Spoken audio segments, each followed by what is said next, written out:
안녕하세요. 나타샤의 책 여행입니다. 책 읽기 편안한 시간 보내고 계시죠? 이번에는 레프 니콜라예비치 톨스토이의 사람은 무엇으로 사는가를 읽어보겠습니다. 톨스토이는 1828년 9월 9일 러시아 남부 툴라 근교의 영지 야스나야 폴라냐에서 태어났습니다. 이 영지는 톨스토이의 어머니 마리아 볼콘스키가 지창금으로 가져온 것입니다. 부모를 일찍 여우인 톨스토이 가문의 5남매는 친척 집에서 성장하게 됩니다. 넷째인 레프는 16세 때인 1844년에 카잔 대학에 입학하지만 3년 만에 공부를 포기하고 유산으로 받은 야스나야 폴라냐로 돌아갑니다. 그러나 1855년 도박 빚 때문에 이 저택을 매각하게 됩니다. 젊은 시절 톨스토이는 이상주의자인 동시에 쾌락주의자였습니다. 특히 성욕과 도박의 유혹 앞에 무방비 상태였으며 쾌락에 굴복한 직후에는 처절한 환멸이 몰려와 자괴감을 더해주는 일종의 악순환이 벌어졌습니다.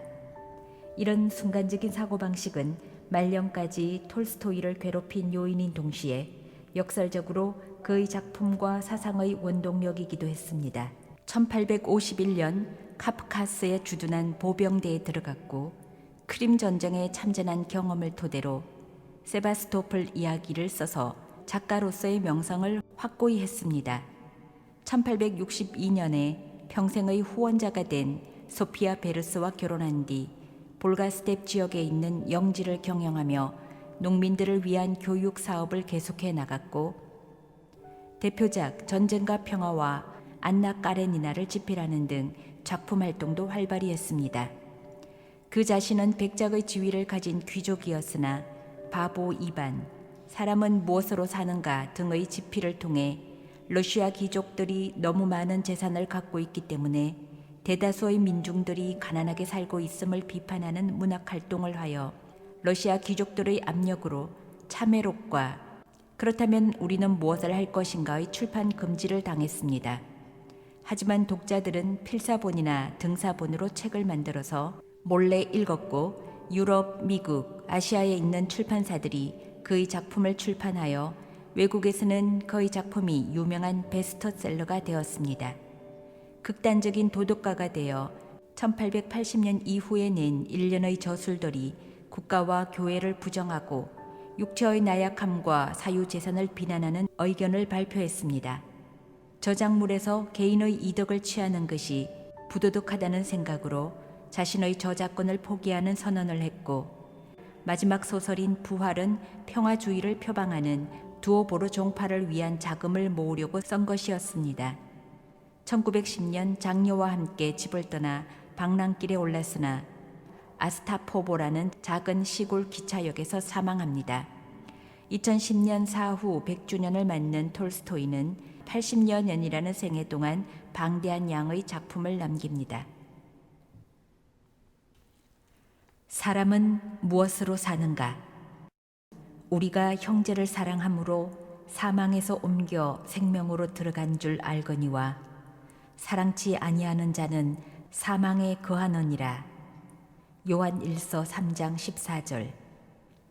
누가 이 세상 재물을 가지고 형제의 궁핍함을 보고도 도와줄 마음을 막으면 하느님의 사랑이 어찌 그 속에 거할까 보냐. 요한 1서 3장 17절.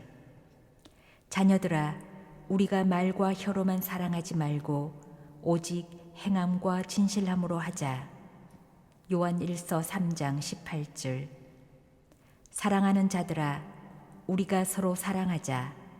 사랑은 하느님께 속한 것이니 사랑하는 자마다 하느님께로 나서 하느님을 알고. 요한 1서 4장 7절. 사랑하지 아니하는 자는 하나님을 알지 못하나니 이는 하나님은 사랑이심이라. 요한 1서 4장 8절. 어느 때나 하느님을 본 사람이 없어되 만일 우리가 서로 사랑하면 하나님이 우리 안에 거하시고 그의 사랑이 우리 안에 온전히 이루느니라. 요한 1서 4장 12절. 하나님은 사랑이시라. 사랑 안에 거하는 자는 하느님 안에 거하고 하나님도 그 안에 거하시느니라. 요한일서 4장 16절. 누구든지 하나님을 사랑하노라 하고 그 형제를 미워하면 이는 거짓말하는 자니 보는 바 그 형제를 사랑치 아니하는 자가 보지 못하는 바 하나님을 사랑할 수가 없느니라. 요한일서 4장 20절. 1. 한 구두장이가 부인과 자녀들을 거느리고 어느 농가를 새내어 살고 있었다. 이 구두장이는 자기 집도 땅도 없었기 때문에 다만 구두 짓는 일로서 가족을 돌보고 있었다. 곡식값은 비싸고 노임은 헐하기 때문에 버는 것은 모두 먹는 것에 들어가는 형편이었다. 이 구두장이는 부인과 둘이서 단 하나의 모피 외투를 서로 번갈아 입고 있었는데 그것마저도 낡아서 누더기가 돼 있었다. 그래서 그는 이미 2년 전부터 새 외투를 만들려고 양털 가죽을 사야겠다고 마음먹고 있었다. 가을로 접어들자 이 구두장이에게도 조금은 여유가 생겼다. 부인의 작은 트렁크 속에는 삼루불이 들어있었고 또 마을 사람들에게 오루불 20카페이가를 빌려준 것이 있었다. 그래서 구두장이는 이른 아침부터 양털 가죽을 사기 위해 마을 사람들을 찾아갈 준비를 했다.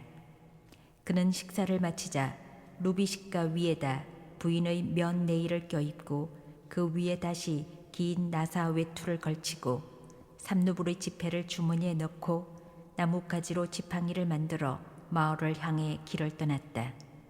그는 속으로 이렇게 생각했다. 마을 사람들에게 빌려준 오루불을 받고 주머니에 있는 삼루불을 보태어 새 외투를 만들 양피를 사는 거야. 구두장이는 마을에 이르러 한 농부의 집을 찾아갔다. 그러나 주인은 출타 중이었다. 그 집의 부인은 일주일 안으로 주인에게 돈을 보내겠다고 약속을 했으나 좀처럼 빌려준 돈을 주지 않았다.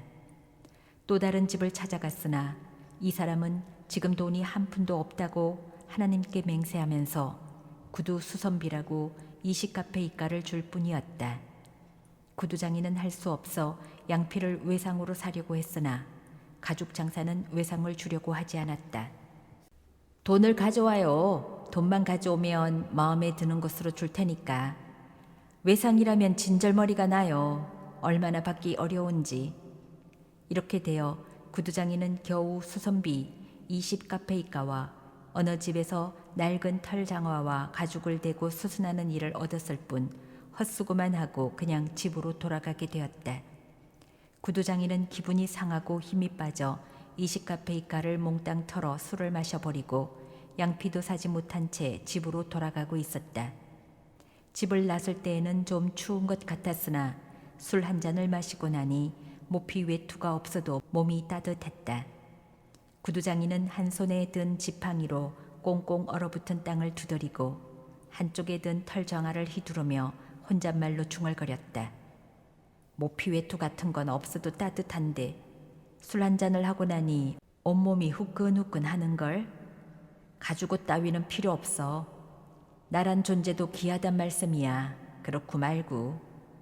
모피 외투쯤 없어도 살아갈 수 있어. 나에겐 한평생 그런 것은 필요 없어.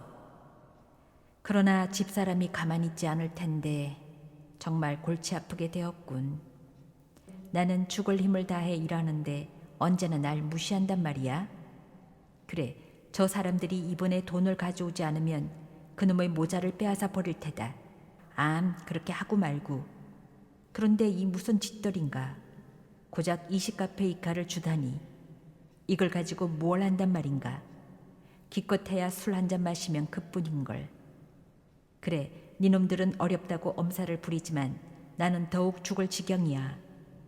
너희들은 집도 있고 가축도 있고 그 외에도 가진 것이 많지만 나는 고작해야 이 낡은 외투뿐이야. 너희들은 농사를 지어 빵을 얻지만 나는 모두가 돈을 내고 사야 해.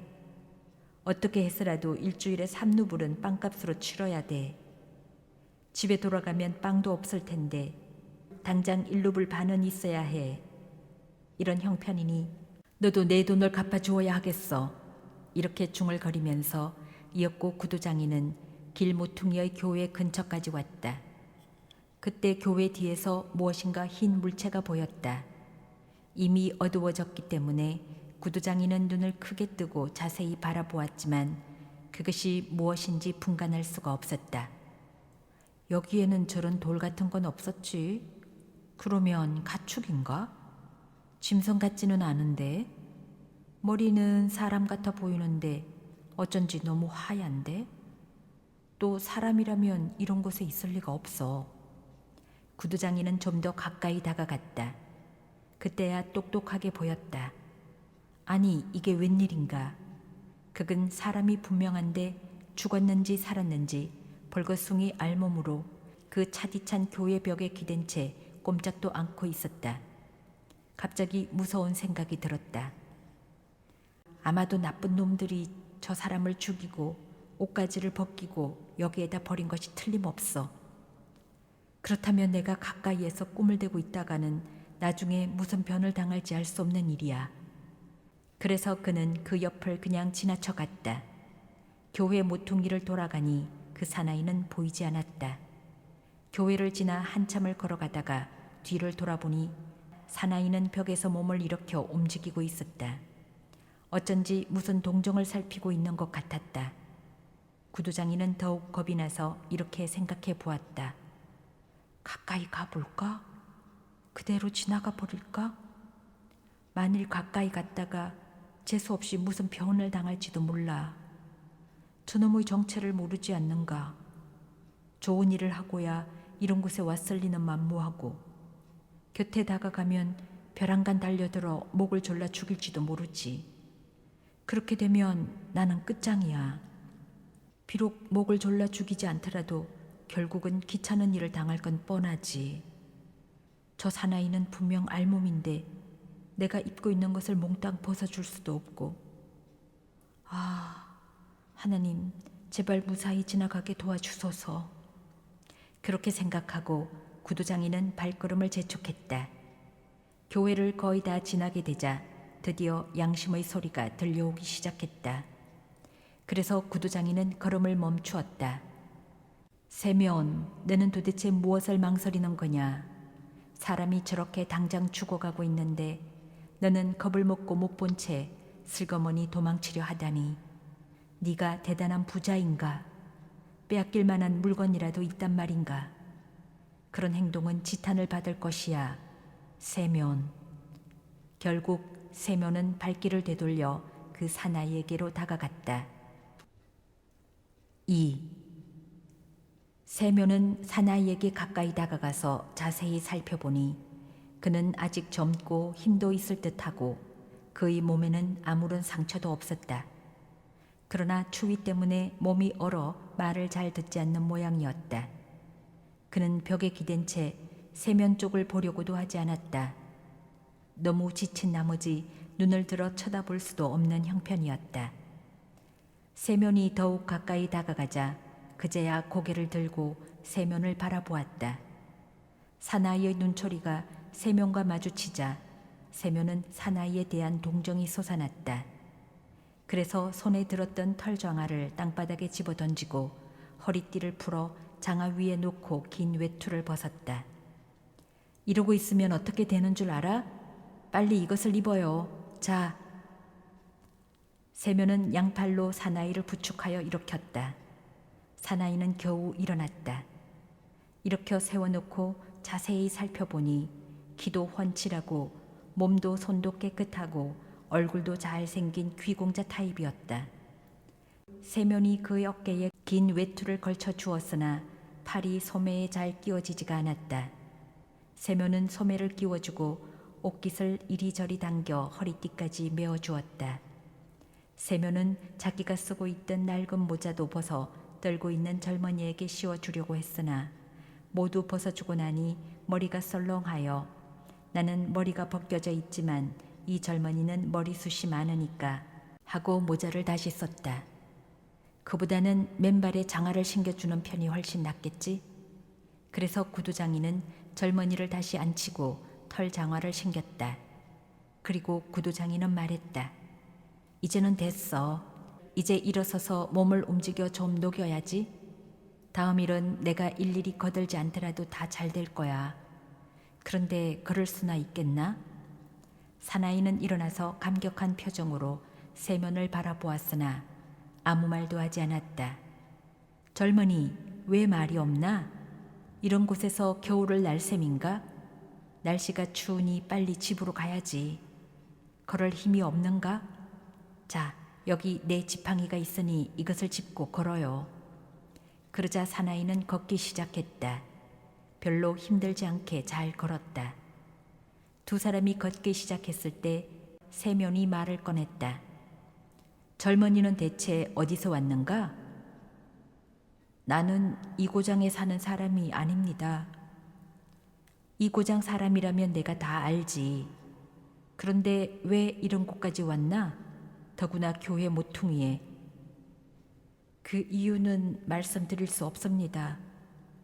분명 어떤 못된 놈들에게 봉변을 당했겠지? 아닙니다. 그 누구도 나를 해치지 않았습니다. 나는 하나님의 벌을 받은 것입니다. 물론 모든 일은 하나님의 뜻인 줄은 알고 있지. 그러나 이제 어디라도 들어가 쉬어야 할 것 아닌가? 그리고 자네는 어디로 갈 작정인가? 갈 곳은 없습니다. 저는 어디든 마찬가지입니다. 세면은 다시 놀랐다. 젊은이는 불량한 사람은 아닌 것 같았고 말씨도 공손한데 자세한 내막을 말하려 하지 않았다. 세면은 마음속으로 생각했다. 세상에는 말 못할 사정도 있긴 있지. 세면은 젊은이에게 말했다. 그러면 우리 집으로 같이 가는 것이 어떤가? 몸을 녹이면 정신도 날 테니까. 세모는 집을 향해 빨리 걸었다. 이 낯선 젊은이도 조금도 뒤처지지 않고 잘 따라왔다. 찬바람이 세면의 내이 속을 뚫고 들어왔다.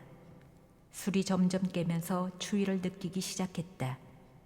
세모는 코를 실룩거리며 부인의 속옷자락을 여미면서 은근히 걱정이 되었다. 아니 어찌된 모피 외투란 말인가.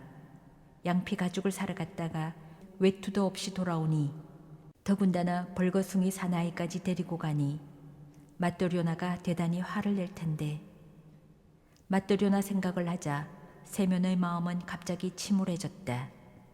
그러나 옆에 긋고 있는 사나이를 바라보면 교회 벽 그 모퉁이에서 이 사나이를 처음 발견했을 때 그를 쳐다보던 눈길을 생각하자 다시 마음이 유쾌해졌다. 3. 세면의 아내는 서둘러 집안일을 마쳤다. 장작을 쪼개고 물을 길어오고 아이들과 같이 저녁 식사를 끝내고 깊은 생각에 잠겼다. 빵을 언제 굽는 것이 좋을까? 저녁에 할까? 내일 아침에 할까? 하고 궁리하고 있었다. 아직 큰 덩어리의 빵 조각이 남아 있었다. 세면이 밖에서 식사를 하고 오면 저녁은 많이 들지 않겠지. 그러면 내일 아침 끼니는 이것으로 충분하겠지. 맞돌요나는 큰 빵 조각을 만지며 궁리하는 것이었다. 오늘 저녁에는 빵을 굽지 않아도 되겠다. 밀가루도 조금밖에 없으니 이것으로 금요일까지 먹도록 하자. 맞돌요나는 빵 굽는 일을 그만두기로 하고 남편의 옷을 깁기 시작했다. 그녀는 바느질을 하면서 남편이 어떤 양피를 사올 것인가 생각하고 있었다. 모피 장사에게 속아 넘어가지 않았으면 좋겠는데 그이는 사람이 워낙 좋아서 알 수 없어. 그이는 절대로 남을 속이지 못하지만 어린애한테도 속아 넘어가니 믿을 수가 없어. 팔로불 일하면 가볍게 넘길 액수는 아니니까 그만한 돈이면 좋은 외투를 만들 수 있을 거야. 지난 겨울에는 모피 외투가 없어서 얼마나 고생을 했는가. 냇가에도 못 나가고 들에도 못 나갔었지. 오늘만 해도 그렇지. 거의가 옷이란 옷은 모두 입고 나가버리니 나는 입을 것이 없는 처지야. 그런데 왜 이렇게 귀가가 늦을까? 돌아올 시간이 지났는데 혹시 이 양반이 그 돈으로 술 타령을 하고 있는 것이 아닐까? 맞돌요나가 그런 생각을 하고 있을 때 출입문의 계단이 삐그덕거리면서 누군가가 들어오는 소리가 났다. 맞돌요나는 바늘을 옷감에 꽂아놓고 문 밖으로 나가니 사나이 둘이 들어서는 것이었다. 남편 곁에는 생전 못 보던 젊은 사나이가 털 장화를 신고 모자도 없이 서 있었다. 맞돌요나는 금방 남편이 술을 마셨다는 것을 알아차렸다. 그러면 그렇지, 술을 마시고 왔군. 남편을 다시 쳐다보니 긴 외투도 입지 않고 속옷 차림에다 손에는 아무것도 가진 것이 없이 빈손으로 서 있었다. 맞돌요나는 화가 머리끝까지 치밀어 올랐다. 그 돈으로 모두 마셔버린 거야? 형편없는 일은 건달하고 잔뜩 술을 마시고 또 집에까지 끌고 왔구먼. 맞돌요나는 두 사람 뒤를 따라 들어가다가 이 낯선 젊은이가 입고 있는 외투가 바로 남편이 입고 나간 것임을 알았다. 외투 속에는 네이도 입은 것 같지 않고 모자도 쓰고 있지 않았다. 방 안에 들어온 젊은 사나이는 앉지도 않고 그냥 선 채 고개도 들지 않았다.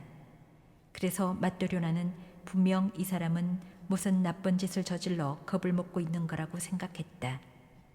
맞돌요나는 환한 얼굴을 하고 난로가로 물러나 두 사람의 동정을 살펴보기로 했다.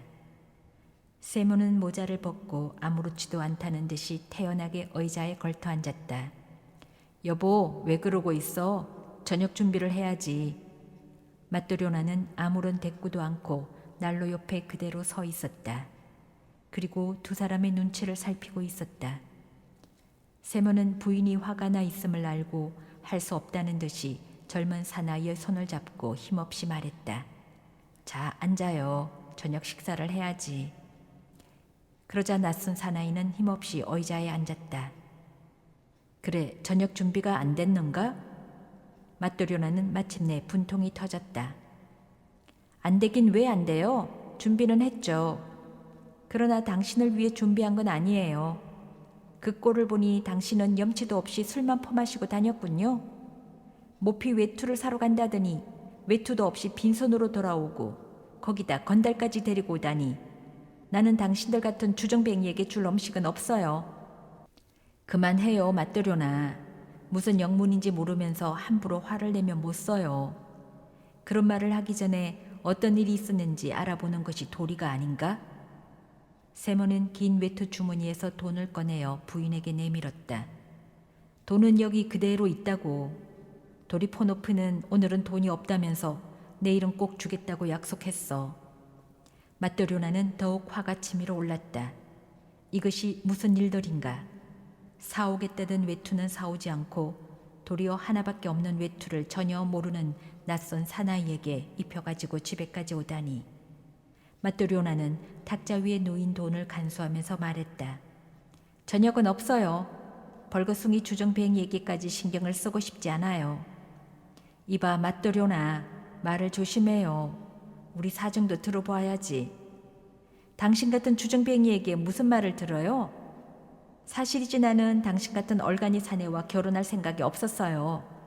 그리고 어머니가 주신 것들도 술값을 없애버리고 양피를 사러 간다더니 그 돈마저도 다 마시고 오는군요. 세모는 부인에게 자기가 마신 것은 고작 20카페이가밖에 안 된다고 열심히 이야기하고 이 젊은 사나이를 데리고 온 경위도 사실대로 밝히려 했으나 맞돌요나는 한마디도 못하게 가로막았다. 그녀는 쉴 새 없이 소나기처럼 퍼부어대니 세몬이 끼어들 수가 없었다. 10년도 넘은 일까지 들추어내고 퍼붓고 있었다. 맞돌요나는 계속 찌꺼리면서 세몬의 곁으로 달려들어 그의 옷소매를 붙잡고 사정없이 흔들어댔다. 내 옷을 내놔요. 하나밖에 없는 내 옷을 빼앗아 입고 염치도 좋지. 빨리 벗어요. 정말 못난 인간 같으니라고. 차라리 죽어버리는 편이 나아요. 세몬이 팔을 들어 옷을 벗으려고 하는데 동시에 맞돌요나가 세차게 잡아당겨 옷의 실밥이 부드덕 터졌다. 맞돌요나는 옷을 빼앗아 입고 문 쪽으로 달려갔다. 그녀는 그대로 나가려고 하다가 문득 발을 멈췄다. 기분은 매우 상하지만 남편이 데리고 온 이 낯선 사나이가 도대체 어떤 사람인지 알고 싶은 충동이 일어났다. 4. 맞돌요나는 발을 멈추고 말했다. 사람이 모자라지 않으면 이렇게 벌거숭이로 있을 리가 없어요. 그런데 이 사나이는 속옷도 입고 있지 않아요. 또 당신도 마찬가지예요. 만일 나쁜 짓을 안 했다면 어디서 이 사나이를 끌고 왔는지 왜 똑똑히 말을 못해요? 그러니까 그 말을 하려던 참이야. 내가 집으로 돌아오는 길에 이 사람이 교회 담 밑에 벌거벗은 몸으로 쭈그리고 앉아 있었는데 거의 얼어 죽을 지경이 되었더란 말이요. 글쎄 여름도 아닌데 알몸으로 떨고 있었어. 정말 하나님이 도우신 거야. 내가 그리로 지나왔으니까 망정이지.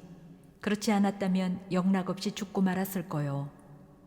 사람이 살다 보면 언제 무슨 일을 당할지 알 수 없을 거요. 그래서 내 외투를 입히고 집에까지 데리고 왔지. 맞도려나, 당신도 마음을 가라앉히고 이 사람의 처지를 한번 생각해 봐요. 사람은 누구나 한 번은 죽는단 말이야.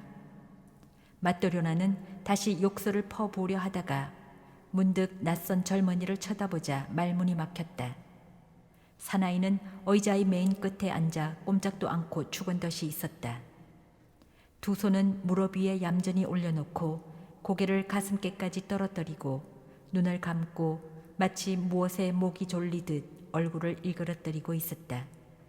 맞도려나가 입을 다물고 조용했기 때문에 세모는 이렇게 말했다.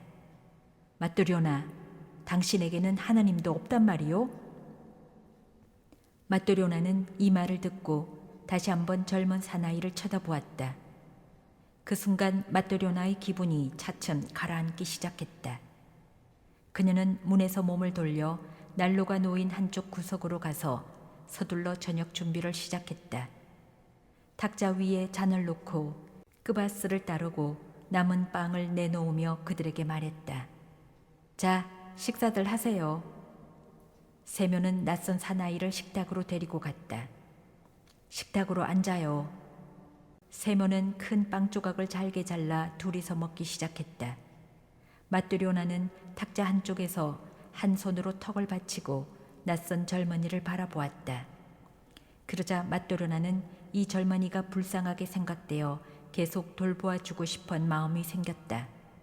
그때 이 젊은이는 갑자기 밝은 표정으로 변하고 일그러진 얼굴을 펴고 맞들요나 쪽으로 눈길을 돌려 싱긋 웃어 보였다. 식사가 끝나고 맞도려나는 식탁을 치운 다음 그 낯선 젊은이에게 물었다. 그런데 당신은 대체 어디서 왔어요? 저는 이 지방에 사는 사람이 아니요. 그러면 왜 그런 곳에 있었소? 그 사정은 말할 수가 없습니다. 길에서 강도라도 만났단 말이요? 아니올시다. 나는 하나님께 벌을 받았습니다. 그래서 벌거벗은 몸으로 쭈그리고 있었어요? 네, 그래서 알몸으로 앉아 있다가 얼어 죽을 뻔했지요. 그것을 주인 양반이 보고 저를 불쌍하게 여겨 입었던 외투를 벗어 입히고 털 장화를 신겨 집으로 데리고 온 것이지요. 또 여기 와서도 아주머니께서 먹을 것과 마실 것을 주신 것입니다. 두 분께서는 틀림없이 하느님의 은총을 받으실 것입니다. 맞도려나는 자리에서 일어나 방금 기워놓았던 세몬의 낡은 네일을 창가에서 가져다가 낯선 젊은이에게 주었다. 그리고 바지도 찾아서 건네주었다. 아니, 젊은이는 네일도 없잖아. 자, 이것을 입고 아무데나 마음에 드는 곳에서 주무세요. 침대 위에나 난로가에서나. 젊은이는 외투를 벗고 네일을 입은 다음 침대 위에 누웠다. 맞도려나는 등불을 들고 외투를 집어 남편 곁으로 갔다. 맞도려나는 외투 자락을 덮고 눕긴 했으나 좀채로 잠이 들지 않았다. 언제까지 낯선 젊은이의 일이 뇌리를 떠나지 않았다. 그 젊은이가 마지막 남은 빵을 먹어버렸으니 내일 아침 먹을 빵이 없다는 것과 네이와 바지를 주워버렸으니 여간 아쉬운 생각이 들지 않을 수 없었다. 그러나 젊은이가 조용히 웃던 생각을 하자 가슴이 뭉클해지는 것이었다. 맞도려나는 오랫동안 잠을 이루지 못했다. 세면 역시 잠을 자지 못하고 외투자락을 잡아당기고 있었다. 그때 맞도려나가 말을 꺼냈다. 남은 빵을 다 먹어버렸는데 내일 먹을 것을 준비해 두지 못했으니 어떻게 하면 좋겠어요? 이웃 마나랴 집에서 좀 구워올까요? 그래, 그게 좋겠군. 어떻게든 굶기야 하려고. 마뚜료나는 가만히 누워 생각에 잠겼다. 그런데 저 사람 나쁜 사람은 아닌 것 같은데 왜 자기 신분을 밝히지 않을까요? 글쎄, 말 못할 사정이라도 있겠지. 세면, 왜? 우리는 남에게 도움을 주는데 왜 아무도 우리를 도와주지 않지요? 세모는 대답할 말이 없었다. 그런 생각해봐야 무슨 소용 있어? 라고 말한 뒤 돌아 누워버렸다. 그리고 곧 잠이 들었다. 다음 날 아침 세모는 일찍 잠이 깨었다. 아이들이 일어나기 전에 마뚜료나는 이웃집으로 빵을 꾸러 갔다. 어젯밤에 데리고 온 젊은이는 낡은 셔츠를 입고 속바지를 입은 채 의자에 앉아 천정만 바라보고 있었다. 그러고 있는 모습이 어제보다는 한결 밝아 보였다. 어이 젊은이, 배에서는 먹을 것을 요구하고 몸은 입을 것이 있어야 하니 벌이를 해야 하지 않겠나? 자네는 무슨 일을 할 줄 아나? 저는 아무 일도 할 줄 모릅니다. 세모는 뜻밖의 대답에 깜짝 놀랐다. 그래도 하겠다는 마음만 있으면 돼. 사람은 무엇이든 배우면 할 수 있는 거야. 그러지요. 모두들 일하니까 저도 하겠습니다. 그리고 자네 이름은 무엇이라고 하는가? 예, 미하일이라고 합니다. 이봐, 미하일. 자네는 신분에 관한 이야기는 하고 싶지 않은 모양인데 그건 아무래도 좋네. 굳이 들어야 할 이유도 없으니까. 그러나 자기 몫은 해야 돼. 내가 시키는 일을 하겠다면 우리 집에 있어도 좋아. 괜찮은가? 감사합니다. 열심히 배워 익히겠습니다. 무슨 일이든 가르쳐 주십시오. 세모는 실을 손가락에 감고 꼬기 시작했다. 별로 어려운 건 아니야. 잘 보게. 미하일은 그것을 자세히 들여다보더니 쉽게 익혀가지고 손가락으로 실을 꼬았다. 세모는 다시 꼰 실을 찌는 법도 가르쳤고 가죽을 맞추는 법 또는 돼지털을 깨어 꿰매는 일들도 해 보이는 대로 미하일은 쉽게 배웠다. 세몬이 어떤 일을 가르쳐도 즉시 터득하여 사흘 만에는 벌써부터 구두 일을 한 사람처럼 능숙하게 일을 처리했다. 일단 일을 시작하면 쉴 새도 없이 일만 하고 먹는 것은 생각보다 적게 먹는 것이었다. 한가할 때라도 말을 하거나 웃거나 또는 밖으로 나가는 일은 좀채로 없었다. 미하일이 유쾌하게 웃었던 일은 마뚜료나가 그를 위해 저녁 식사 준비를 하던 첫 대면의 순간뿐이었다. 6. 하루가 지나고 일주일이 가고 그렇게 해서 1년이란 세월이 흘렀다. 미하일은 여전히 세몬의 집에서 부지런히 일했는데 세면의 직공으로서 인기가 높아서 미하일만큼 튼튼하고 멋있는 구두를 짓는 사람은 없다고 소문이 자자하여 이웃 마을에서까지 주문이 밀려들어 세몬의 수입은 점점 늘어갔다. 겨울철에 접어든 어느 날 세몬과 미하일이 마주 앉아 열심히 일을 하고 있는데 방울 소리가 요란하게 들려오더니 집 앞에 삼두마차가 멈췄다. 창문으로 내다보니 마차가 집 앞에서 멈추고 젊은 사람이 마부석에서 뛰어내려 마차의 문을 열었다. 그러자 마차 안에서 모피 외투를 입은 점잖은 신사 한 분이 나왔다. 마차에서 내려 세문의 가게를 향해 층계를 올라왔다. 신사가 문 앞에 이러자 마뚜르나가 달려나가 문을 열었다. 신사는 허리를 구부리고 들어와 다시 허리를 폈는데 아주 키가 커서 머리가 천장에 닿을 정도이고 몸집도 방 안을 채울 만큼 거대한 것이었다. 세모는 자리에서 일어나 인사를 했으나 신사의 큰 몸집에 어안이 벙벙해졌다. 이제까지 이런 사람을 본 일이 없었다. 세모는 몸이 마르고 키가 호리호리한 체격이었다. 미하일 역시 깡마른 편이며 마뚜료나도 마른 나무 가지처럼 삐쩍 말랐는데 이 신사는 딴 세상에서 온 사람처럼 얼굴은 붉고 윤기가 돌며 목은 황소처럼 굵은 것이 마치 몸 전체는 무쇠로 뭉쳐진 것 같았다. 신사는 크게 숨을 내쉬더니 모피 외투를 벗은 후 의자에 앉아 다음과 같이 말했다. 이 가게 주인이 어느 쪽인가? 세문이 나서며 말했다. 네, 제가 주인이 올시다 나으리.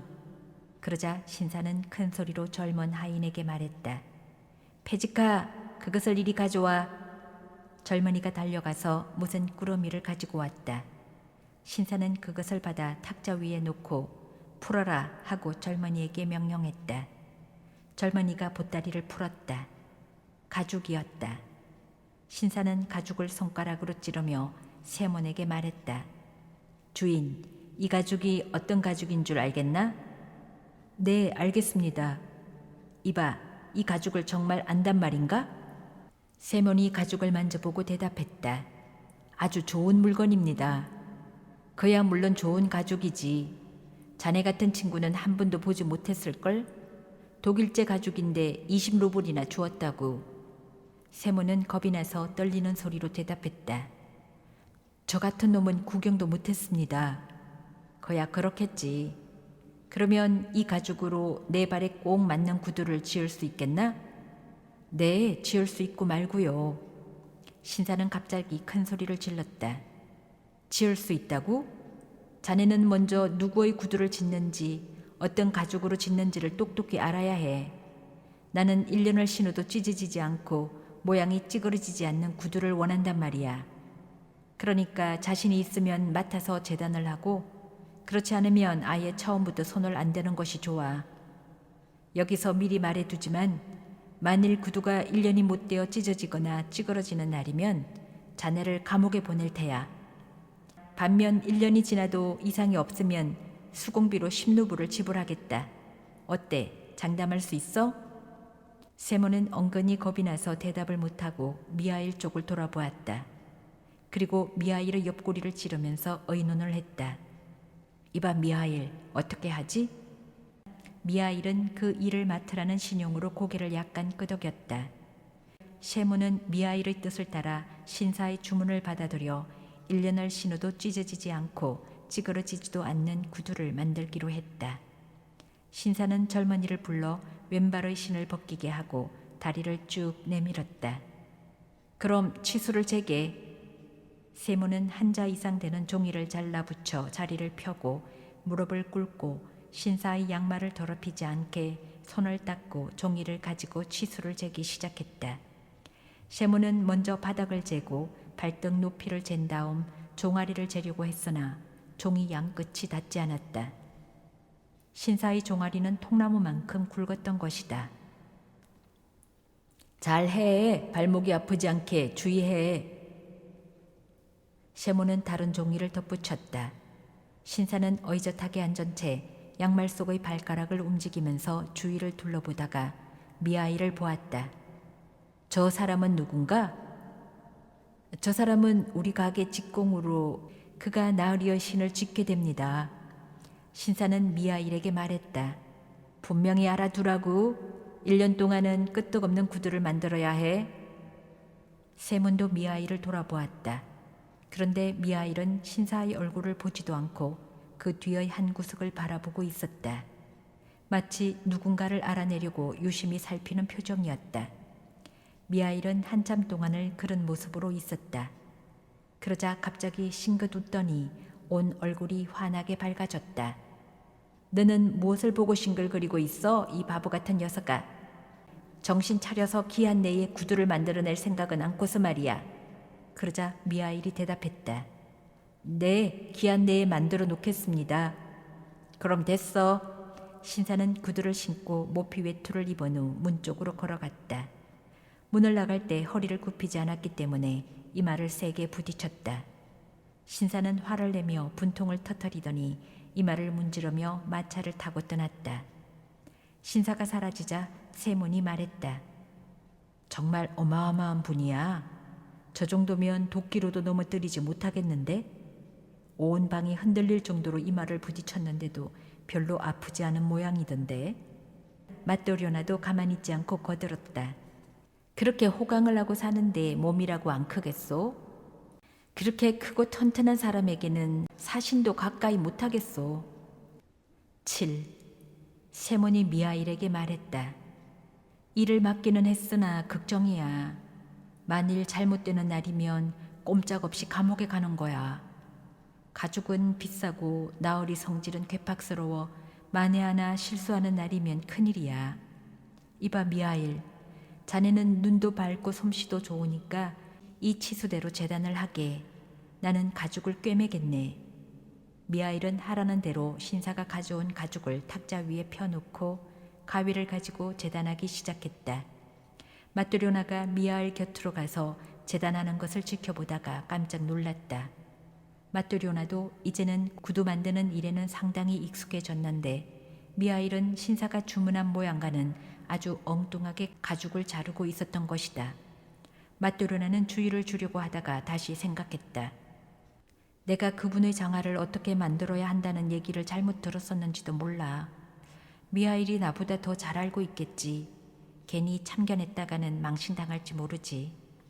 미하일은 재단을 마치고 깁기 시작했는데 그것은 장화를 만들 때 꿰매는 두 겹실이 아니고 가벼운 슬리퍼를 만들 때 사용하는 한 겹실로 꿰매고 있는 것이었다. 마뚜료나는 그것을 보고 다시 한번 놀랐으나 역시 아무 말도 않고 지켜만 보았다. 미하일은 조금도 흐트러지지 않고 열심히 꿰매고 있었다. 점심시간이 되었으므로 셰몬이 일어나 미하일 쪽을 보니 그 신사가 가져온 가죽으로 슬리퍼를 만들고 있었다.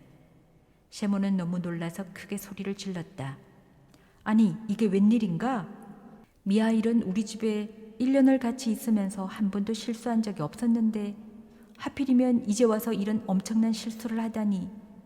나으리는 굽이 있는 장화를 주문했는데 이 사람은 슬리퍼 따위를 만들어 버렸으니 가죽마저 못 쓰게 됐지 않아. 그 나으리에게 어떻게 변명을 할까? 이 비싼 가죽은 구할 수도 없는데 이 일을 어쩌면 좋담. 그래서 미하일에게 물었다. 이보게 미하일, 그게 무슨 짓인가? 아니, 나를 영 죽일 작정인가? 이래서야 감옥밖에 더 가겠는가? 나으리는 장화를 주문했는데 자네는 도대체 무엇을 만들어 놓았는가? 셰몬이 너무 기가 막혀 미하일에게 꾸중을 하고 있는데 바깥쪽 문의 고로쇠 소리가 나더니 누군가가 문을 두드렸다. 두 사람이 창문으로 내다보니 누가 말을 타고 와서 문 앞에 서 있었다. 문께로 나가보니 방금 그 신사와 왔던 젊은 하인이었다. 안녕하세요. 예, 어서 오십시오. 무슨 일로? 실은 방금 주문했던 장화 때문에 마님의 심부름을 왔지요. 장화 때문이라니요? 장화인지 구두인지 이제는 그것이 필요 없게 되었어요. 나으리가 갑자기 돌아가셨어요. 네? 여기를 나와 대구로 돌아가시는 중에 마차에서 돌아가셨습니다. 마차가 집에 도착하여 내려드리려고 가까이 가보니 나으리 몸이 굳어 있지 않겠습니까? 돌아가신 거죠. 마차에서 겨우 끌어내린 처지였어요. 그래서 마님은 나를 되돌려 보내면서 방금 나으리가 주문하셨던 장화는 이제 필요 없으니 그 가죽으로 죽은 사람에게 신기는 슬리퍼를 찾아오라고 말씀하셨습니다. 그래서 이렇게 왔습니다. 미하일은 탁자 위에서 남은 가죽을 모아 둘둘 말아서 묶고 다 된 슬리퍼를 툭툭 털어 앞치마로 곱게 닦아 젊은 하인에게 건네주었다. 젊은이는 슬리퍼를 받고 돌아갔다. 여러분, 안녕히 계십시오. 8. 그리고 나서 1년이 지나고 2년이 지나 미하일이 세몬의 집에 머문 지가 6년이 되었다. 그래도 여전히 처음이나 다름없이 어디를 가는 일도 없고 쓸데없는 말 한마디도 없었다. 그동안에 그가 웃었던 일은 단 2번 있었는데 처음은 마뚜료나가 저녁 식사를 준비하고 있을 때 서로 얼굴을 마주치는 순간이었고 또 한 번은 장화를 주문하러 왔던 신사를 보았을 때다. 세몬은 자기 직공에게 만족하고 대견해하고 있었다. 그는 이제 어디서 왔느냐고 묻지도 않았고 혹시 미하일이 나가버리지 않을까 그것만을 걱정하고 있었다. 그는 이제 어디서 왔느냐고 묻지도 않았고 혹시 미하일이 나가버리지 않을까 그것만을 걱정하고 있었다. 어느 날 온 식구가 집안에 모여 있었고 마뜨료나는 남비를 화덕에 올려놓고 음식을 만들고 있었으며 아이들은 의자를 넘어 다니며 창밖을 내다보기도 했다. 세모는 창가에서 열심히 구두를 꿰매고 있고 미하일은 다른 창가에서 구두 뒤꿈치를 만들고 있었다. 그때 사내 아이가 의자를 넘어 미하일에게 와서 어깨를 흔들면서 창밖을 손짓하며 말했다. 미하일 아저씨, 저것 좀 보세요.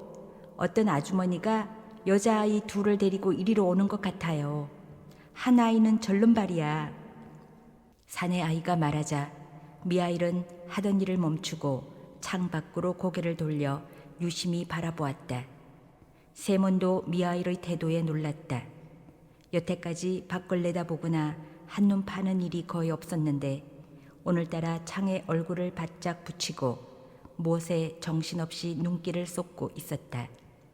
세몬도 이상해서 하던 일을 멈추고 창밖을 내다보니 정숙한 옷차림을 한 여자가 자기 집을 향해 오고 있었다. 모피 외투를 입고 목에는 목도리를 한 두 여자아이의 손을 잡고 있었다. 여자아이들은 얼굴이 너무나 꼭 닮아 분간할 수 없었다. 그러나 한 아이는 다리를 조금 절룩거렸다. 여인은 층계를 올라와 문을 열어 두 여자아이를 먼저 들여보내고 자기도 따라 방으로 들어왔다. 안녕하세요. 어서 오십시오. 무슨 일로 오셨습니까? 여인은 탁자 옆에 앉았다.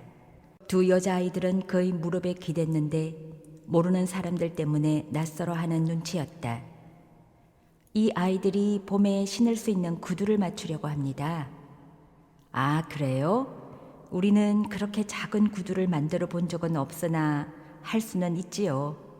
바깥에 장식을 한 것도 있고 안에 천을 댄 것도 있는데 어떤 걸로 할까요? 이 미하일이란 사람은 아주 솜씨가 훌륭합니다. 세몬이 그렇게 말하며 미하일을 돌아보니 미하일은 일을 멈추고 두 여자아이에게서 눈길을 떼지 못하고 있었다. 세몬은 미하일의 그런 태도에 깜짝 놀랐다. 사실 두 아이들은 너무나 깜찍한 얼굴들이었다. 눈은 새카맣고 뒷밤은 포동포동하고 불그스레하며 모피 외투를 입었으며 목에는 비싼 목도리를 하고 있었다. 그렇지만 미하일이 무슨 까닭으로 저렇게 이 아이들에게 열중하여 바라보고 있는지 도저히 이해할 수가 없었다. 마치 오랫동안 헤어졌던 친구를 만난 것처럼 말이다. 세모는 이상하게 생각하면서도 돌아서서 여인과 값을 절충하고 있었다. 곧 값을 정하고 아이들의 발의 치수를 재려고 하였다. 그 여자는 다리가 불편한 아이를 무릎에 올려놓으면서 이렇게 말했다. 미안하지만 이 아이의 치수는 두 가지로 재셔야 해요. 불편한 발을 먼저 재서 한 짝을 만들고 이쪽의 발의 치수를 똑같이 세 짝을 만들면 돼요. 둘은 쌍둥이기 때문에 발 치수가 똑같아요. 세모는 치수를 잰 다음 한 다리가 불편한 아이를 가리키며 말했다.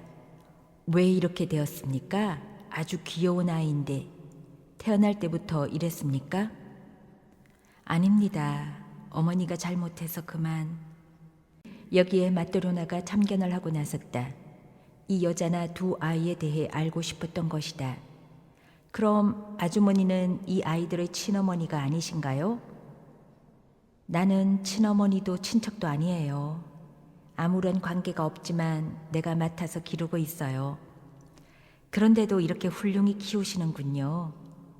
네, 자기가 낳은 자식은 아니지만 키우다 보면 정이 들지요.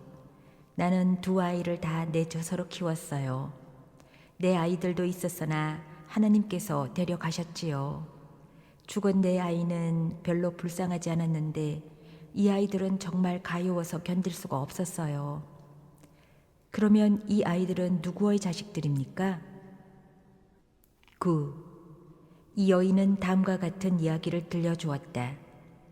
6년 전의 일입니다. 이 두 아이는 태어난 지 일주일도 못 되어 고아가 돼버렸습니다. 애들 아버지는 태어나기 사흘 전에 죽고 어머니는 아이들을 낳은 후 하루도 넘기지 못하고 죽었어요. 나는 저희 남편과 시골에서 농사를 짓고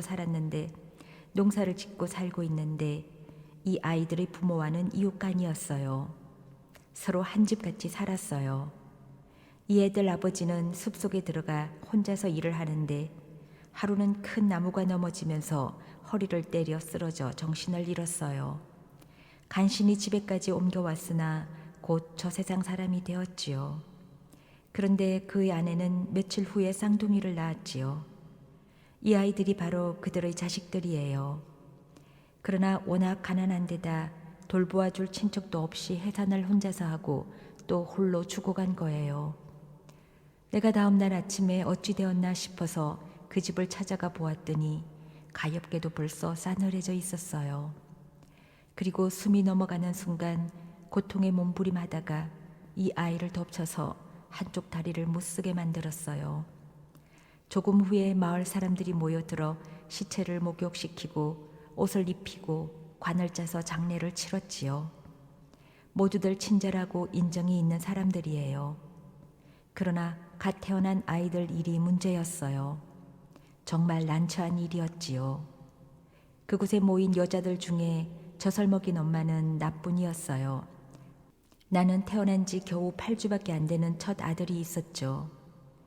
그래서 내가 우선 두 여자아이를 맡기로 하고 집으로 데리고 왔어요. 그 다음에 마을 사람들이 모여 이 아이들이 어떻게 하면 좋겠는가 하고 여러 가지로 의논했으나 좋은 방법이 없어 결국 나에게 부탁을 하더군요. 마리아 아주머니, 이 아이들을 얼마 동안만 맡아주어요. 그러면 우리가 곧 다른 수를 취할 테니까. 나는 두 아이들을 맡기로 하고 데리고 왔습니다. 그러나 온전한 아이에게만 젖을 먹였습니다. 다리가 불편한 아이에게는 아예 젖을 줄 생각도 안 했지요. 내 생각으로는 그런 상태에서는 도저히 살 수 없다고 짐작했기 때문이었지요.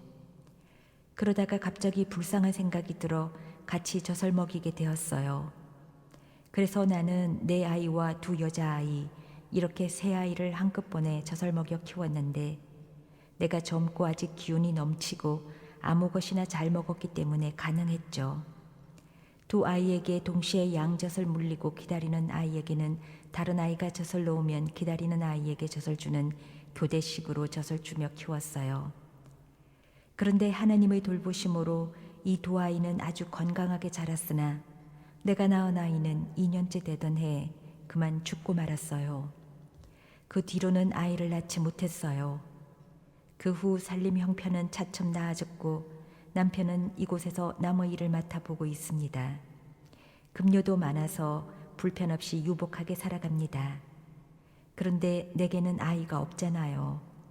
이 두 아이들이 없었다면 나 혼자서 얼마나 적적하게 살았겠어요.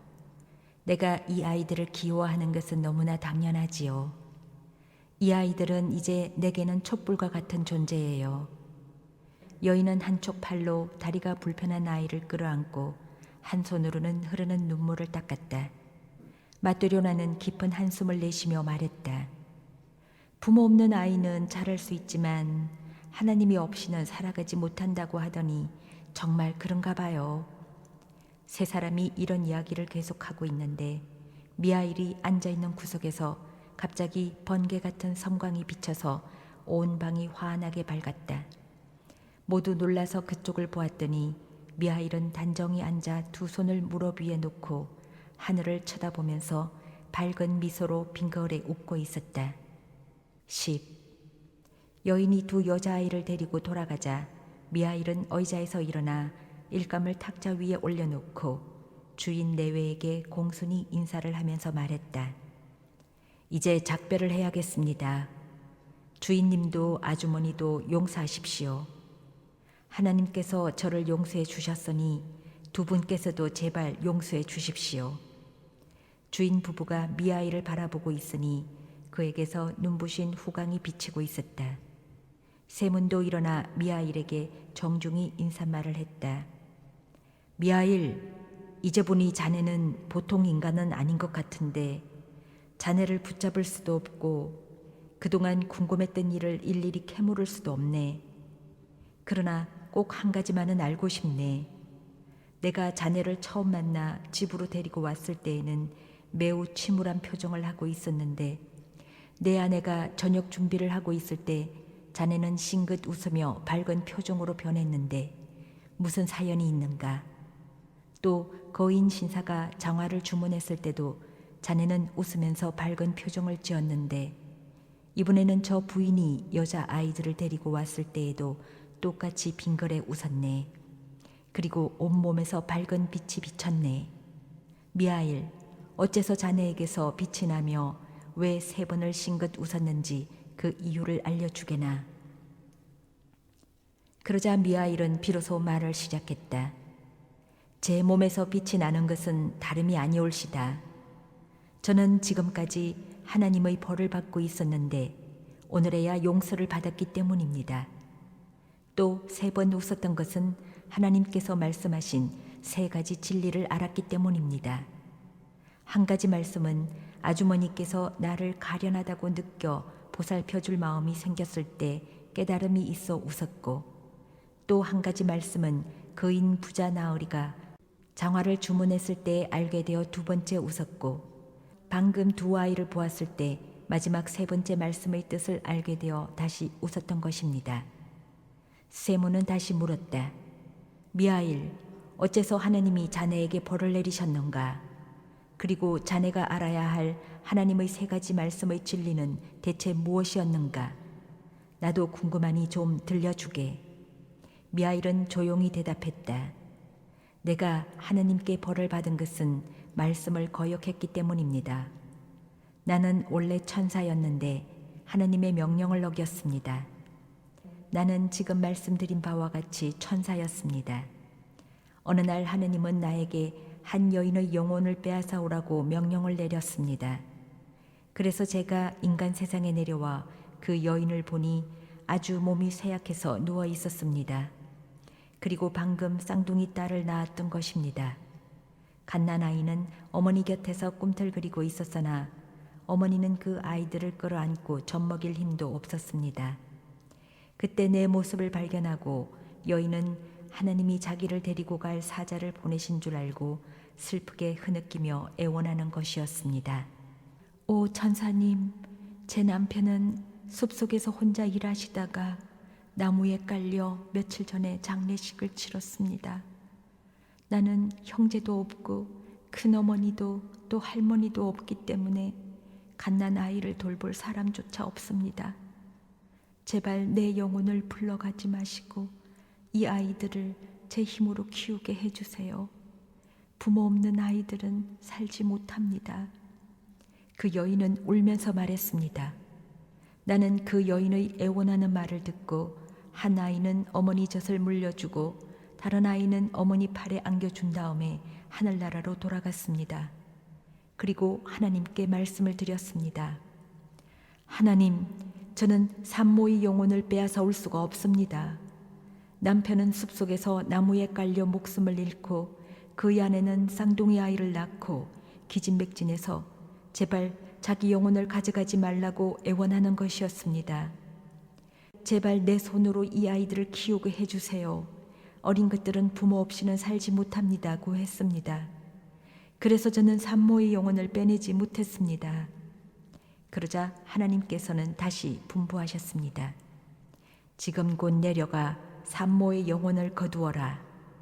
그러면 3가지 말의 뜻을 알게 될 것이다. 즉, 인간의 내부에는 무엇이 있는가?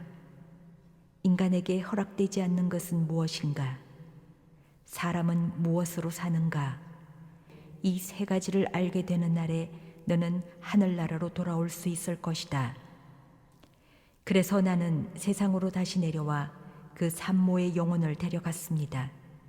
쌍둥이 아이는 어머니 품에서 떨어져 있었으나 영혼이 떠나는 순간 시신이 침상에서 쓰러지면서 한 아이를 덮쳐 한쪽 다리를 못쓰게 하였습니다. 나는 그 마을을 떠나 하늘로 올라가 그 여인의 영혼을 하나님께 바치려고 했는데 갑자기 돌풍이 일어 나의 2 날개를 부러뜨렸습니다. 그래서 그 여인의 영혼만 하나님 곁으로 올라가고 나는 지상으로 떨어져 쓰러져 있었던 것입니다. 11. 세몬과 맞더료나는 자기들이 먹이고 입혀주던 사람이 누구이며 함께 살면서 열심히 일해온 사람이 누구인지를 알자 두려움과 기쁨이 넘쳐 눈물을 흘렸다. 천사는 다시 말을 했다. 나는 홀로 벌거벗은 채 버려졌습니다. 나는 그때까지 인간의 부자유나 추위, 굶주림 같은 고통을 알지 못했는데 내가 갑자기 인간이 된 것입니다. 배가 몹시 고팠고 몸은 얼어 어떻게 해야 할지를 몰랐습니다. 그때 문득 들판 한가운데 하나님을 섬기는 교회가 서 있는 것을 보고 거기에 몸을 의지하려고 그곳으로 다가갔습니다.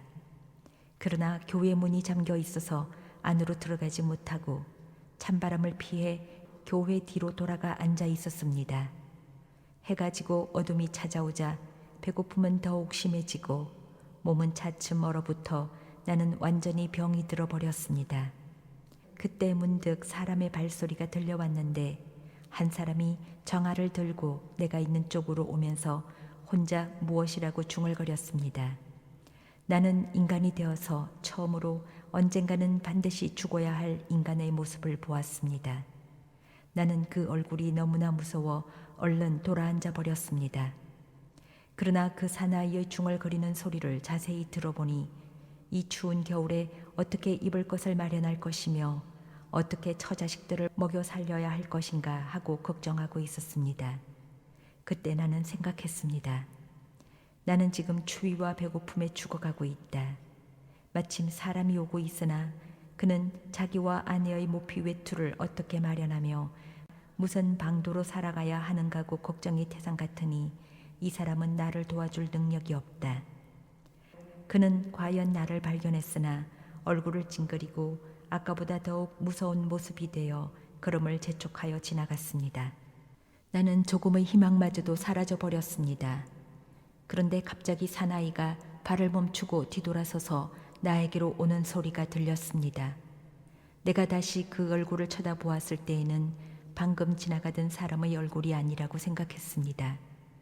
아까는 그 얼굴에 죽음의 기운이 서려 있었으나 지금은 생기가 가득하고 그 얼굴에서 인자한 하나님의 그림자가 어리어 있음을 보았습니다.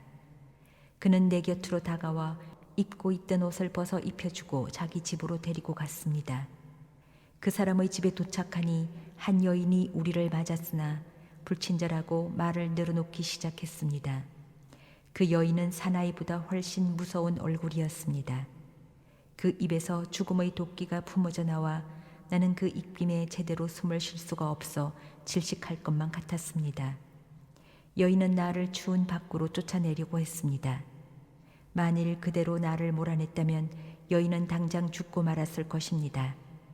나는 그것을 알고 있었습니다. 그러나 남편이 갑자기 하나님에 대해 이야기를 하자 여인은 금시 태도를 바꾸고 부드러워졌습니다. 여인은 서둘러 저녁 식사를 준비하면서 나를 쳐다보았을 때 벌써 그 얼굴에는 죽음의 그늘은 사라지고 생기에 찬 밝은 표정이었습니다. 나는 거기서 하나님의 모습을 발견한 것입니다. 그때 나는 인간 안에 무엇이 있는지를 알게 될 것이다 라고 하신 하나님의 첫째 말씀의 뜻을 깨닫게 되었습니다. 나는 인간 안에 있는 것은 사랑이라는 것을 깨달았습니다. 하나님께서 나에게 약속하신 일을 이런 방법으로 계시하는구나 하고 생각하니 너무 기뻐서 싱긋 웃었던 것입니다. 그러나 아직 하나님의 말씀 전부를 알 수는 없었습니다. 인간에게 무엇이 허락되지 않고 있는가? 사람은 무엇으로 사는가? 라는 말씀을 모르고 있었습니다. 여러분과 함께 사는 세월이 어느새 1년이 지났습니다. 그러던 어느 날 한 사람이 가게에 나타나 1년을 신어도 찢어지거나 찌그러지지 않는 장화를 주문했습니다. 내가 문득 그 사람을 바라보았더니 뜻밖에도 그 사람의 배후에 나의 동료인 죽음의 천사가 서 있는 것을 보았습니다. 나 외에는 누구도 그 천사를 볼 수 없었으나 나는 그 천사를 알고 있었습니다. 그리고 해가 지기 전에 그의 영혼은 떠날 것을 알았습니다. 나는 생각했습니다. 이 사나이는 1년을 신어도 닳지 않는 신을 주문하지만 자기가 오늘 안으로 죽는다는 것을 모르고 있구나. 그래서 나는 인간에게 허락되지 않는 것은 무엇인가 라는 하나님의 두 번째 말씀의 뜻을 알게 되었습니다. 인간 안에 무엇이 있는가는 벌써 알았습니다. 그리고 이번에는 인간에게 허락되지 않는 것이 무엇인지를 깨달았습니다. 그것은 자기 육체에 무엇이 필요한가를 아는 지식입니다. 그래서 나는 두 번째로 싱긋 웃었습니다. 동료 천사를 만나는 일도 기뻤고 하나님께서 두 번째 말씀을 계시해 주신 일도 매우 기뻤던 것입니다. 그러나 아직 전부는 알지 못하고 있습니다. 나는 아직 사람은 무엇으로 사는지를 모르고 있었던 것입니다. 그래서 나는 계속 여러분의 신사를 지면서 하나님께서 마지막 말씀의 뜻을 깨닫게 해주실 때를 기다리고 있었습니다. 그러나 8년째 되던 오늘 쌍둥이 여자아이를 키우는 여인이 가게를 찾아와 그 아이들을 보는 순간 어머니가 죽은 후에도 두 쌍둥이가 아무 탈 없이 잘 자라고 있다는 것을 비로소 알았습니다. 나는 생각했습니다. 그 어머니가 갓난 아이들을 생각해서 살려달라고 애원했을 때 나는 그 말을 믿고 아이들은 부모가 없이는 살아가지 못한다고 생각했으나 다른 여자가 엄연히 쌍둥이를 잘 기르고 있지 않느냐. 그리고 그 여인은 아이들의 자람에 보람을 느껴 감동해하는 눈물을 보았을 때 거기서 살아계신 하나님의 모습을 발견했고 사람은 무엇으로 사는가 하는 말씀도 깨닫게 되었습니다. 하나님께서 마지막 깨달음을 주시어 나를 용서하셨다는 기쁨에 세 번째로 밝은 미소를 지었던 것입니다. 12. 그러자 천사의 모습이 나타났는데 전신이 눈부신 빛으로 둘러싸여 있어서 눈으로는 똑바로 볼 수가 없었습니다. 그 천사는 큰 음성으로 말하기 시작했습니다. 그것은 그가 말하는 것이 아니라 하늘에서 울려오는 소리 같았습니다. 천사는 다음과 같이 말했습니다. 나는 이와 같은 일을 깨달았다. 모든 인간은 자기만을 생각하고 걱정한다고 살 수 있는 것이 아니라 사랑으로서 살아가는 것이다. 아이들을 낳고 죽어가던 어머니에게는 자기 아이들의 생명을 위해 무엇이 필요한지를 아는 것이 허락되지 않았다. 또 부자 나으리에게는 그에게 무엇이 필요한지를 알지 못했다. 사실 어떤 한 사람에게도 자기가 저녁 때까지 무엇이 필요한지, 즉 산 사람이 신을 장화인지 죽은 자에게 신기는 슬리퍼인지를 아는 것이 허락되지 않았다. 내가 인간이 된 이후 살아갈 수 있었던 것은 내 자신의 일에 여러 가지로 걱정하고 염려했기 때문이 아니라 내 곁을 지나가던 한 사람과 그 아내에게 사랑이 있어서 나를 가엾게 생각하고 사랑해 주었기 때문이다. 또 두 고아가 잘 자라온 것도 모두 그들의 생활을 염려해 주고 자신들이 걱정했기 때문이 아니라 전혀 타인인 한 여인에게 진실한 사랑이 있어 그 아이들을 불쌍히 여기고 사랑해 주었기 때문이다. 모든 인간이 살아가고 있는 것은 각기 자신의 일을 염려하기 때문이 아니라 그들 가운데 사랑이 있기 때문이다. 나는 전부터 하나님께서 인간에게 생명을 주시고 그들이 잘 살아가도록 바라고 있다는 것을 깨달았지만 지금 나는 또 다른 한 가지를 알게 되었다. 그것은 다름 아닌 하나님께서는 인간이 각기 흩어져 무관하게 살기를 원치 않으신다는 것이다.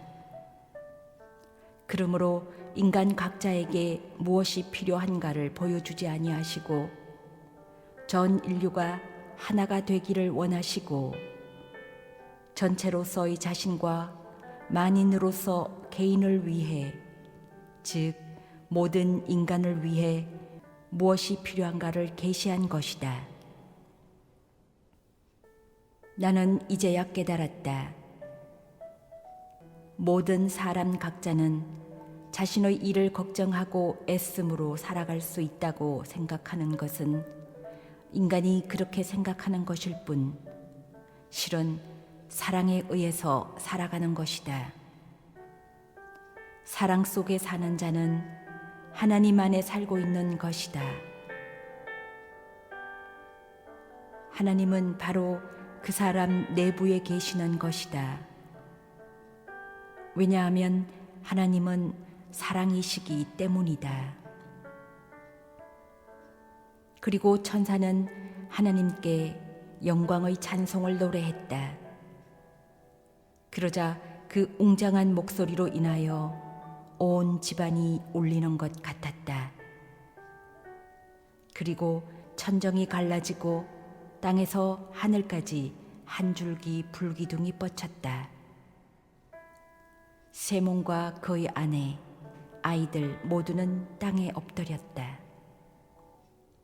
미아일의 등에 날개가 돋아나서 활짝 펼쳐지더니 하늘로 올라갔다. 세몬이 정신을 차렸을 때에는 집은 전과 다름없었고 방에는 가족 외에 아무도 없었다.